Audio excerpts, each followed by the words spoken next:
আসসালামু আলাইকুম রহমতুল্লাহি বারাকাতুহু। আমি নোয়াখালীর ছেলে মোহাম্মদ জাকির হোসেন। দেখ আলহামদুলিল্লাহ, আজ জুম্মাবার। আল্লাহ সুবহানাহু ওয়া তাআলা এই দিনে আমাদেরকে বাঁচিয়ে রেখেছেন, সে কারণে আমরা আল্লাহ সুবহানাহু ওয়া তাআলার শুকরিয়া আদায় করি। আলহামদুলিল্লাহ, ওনার আবার শুকরিয়া আদায় করি। আলহামদুলিল্লাহ, উনি আমাদেরকে সুস্থ রেখেছেন। আলহামদুলিল্লাহ, আজ জুম্মার দিন গরিবের দোয়া কবুল করেন আল্লাহ সুবহানাহু ওয়া তাআলা। এই দিনে আমরা অবশ্যই নিজের জন্য এবং সবার জন্য দোয়া করব। এবং আমাদের বাংলাদেশের সেই প্রেক্ষাপটে যে সমস্যাতে আছে পরিচালনায়, বাংলাদেশ পরিচালনায়,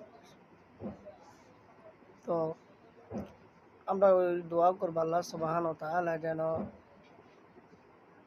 আমাদেরকে একজন ভালো নেতা বানিয়ে দেন, যেন বাংলাদেশ শান্তিতে থাকতে পারে। এরকম যেই আসুক যেন আমাদের ভালোর জন্য হয়।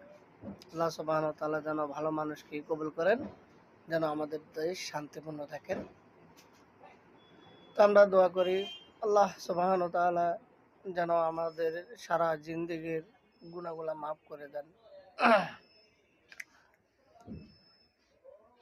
আমি পাপী বান্দা তোমার তুলেছি দুই হাত, কবুল করো গো প্রভু আমার মোনাজাত।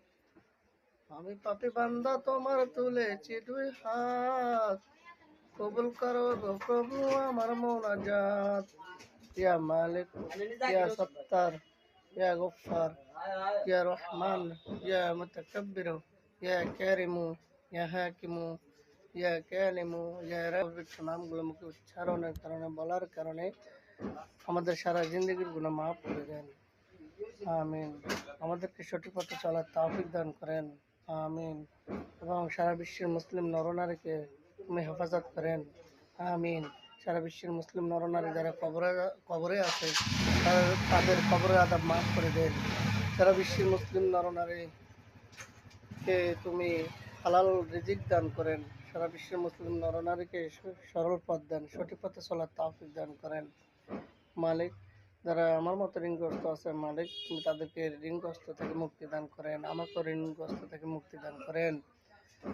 রব্বির হামহুমা কামা রাব্বায়ানি সগীরা। মালিক আমাদেরকে হজ করার তৌফিক দান করেন, যারা আমরা হজ করি নাই।